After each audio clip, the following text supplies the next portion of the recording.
Hello there, Paul. Hey, Freddie, how are you? Good, how are you doing? Good. Now, are you sick of people telling you how awesome this show is yet? No, it's great that people have really taken to it. Well, can you tell us, what do Norma and Norman have planned for Mother's Day? I know, I think Norman certainly never forgets a Mother's Day. Or every day is Mother's Day at the Bates Motel.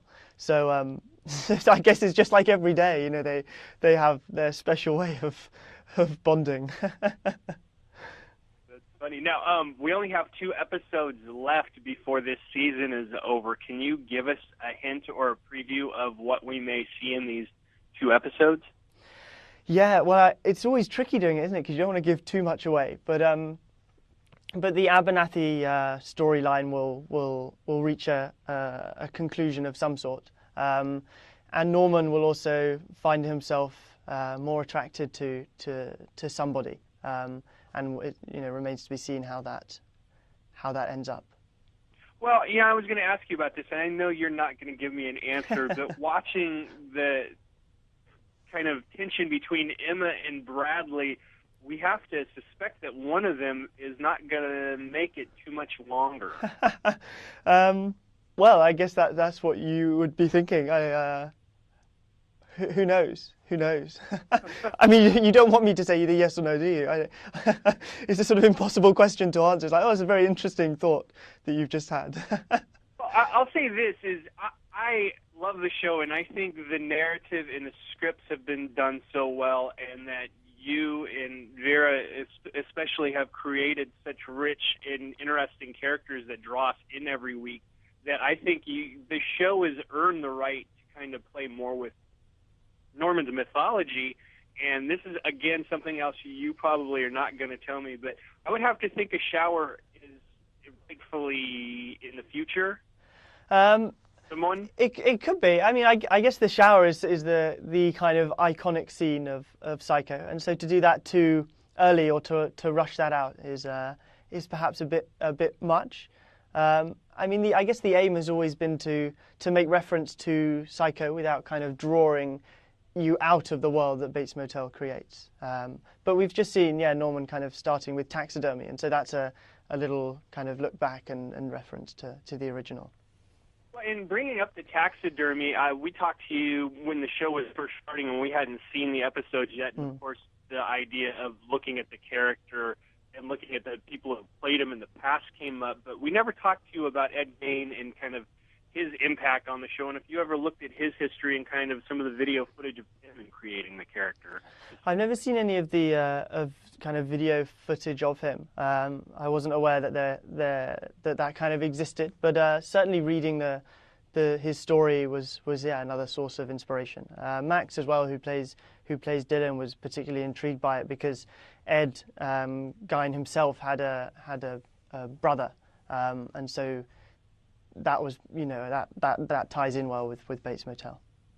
And again, in terms of Max, we love that character here at the house, and he's apparently not in the future movies, but again, there's no mention of him, so he could live.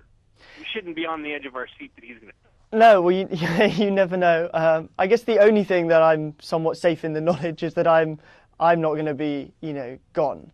Hopefully Norman will survive. Everyone else is kind of looking over their shoulder thinking, oh, maybe he'll get me at some point. But it would be a big shock to kind of kill off Norman at the end of the first season. So hopefully that won't be happening.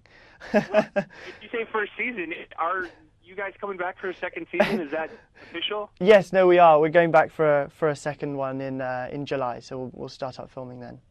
It's awesome. Now, are you guys going to end this season on a cliffhanger, or is that, again, something you can't say?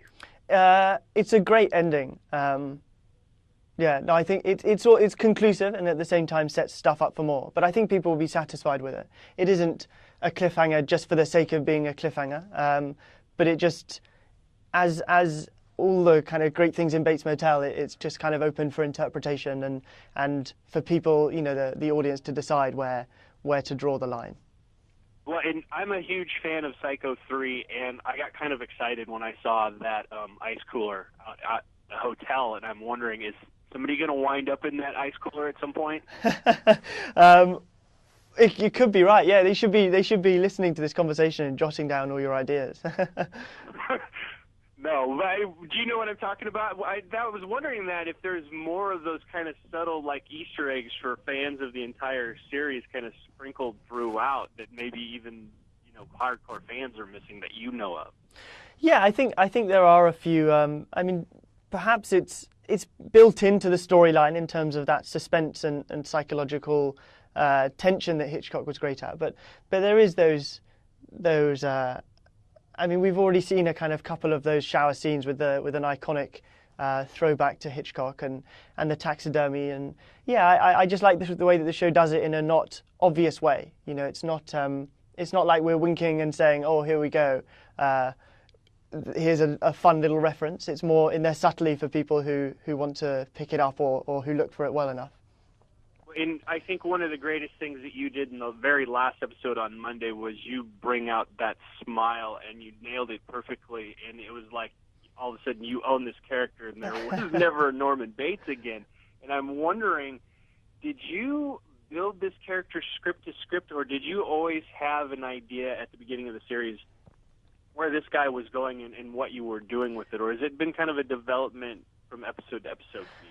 No, we knew where he was going. I mean, I guess ultimately we know where Norman ends up, and so that gives you a great confidence in making that character arc and kind of plotting it out beforehand. We were also given kind of 6 of the scripts they'd written before we'd even started filming, and so you knew where your character was going, and yeah, I think that's a luxury on television, but it was great to know to be able to plot that out from the start, and it also gives you the confidence not to do too much too early. You know he's going to get there, but you don't have to rush it or force it. Yeah, I think that's what's been the great thing about the show is it hasn't been rushed or forced. Yeah, because if he starts off mad at the beginning, where's he going to go?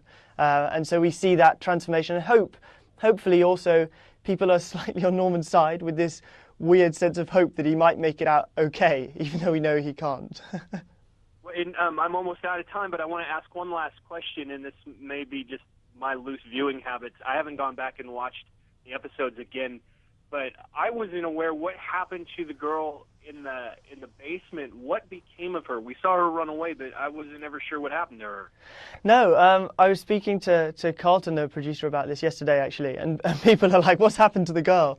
And I think that I think they felt it was a kind of conclusive end to her storyline. But perhaps it isn't. Maybe they'll get to bring her back again. But I don't think that was the original plan. Okay. Well, hey, thanks so much. We love the show, and I'm so glad you guys are coming back. Perfect. Thanks very much. Nice to speak to you.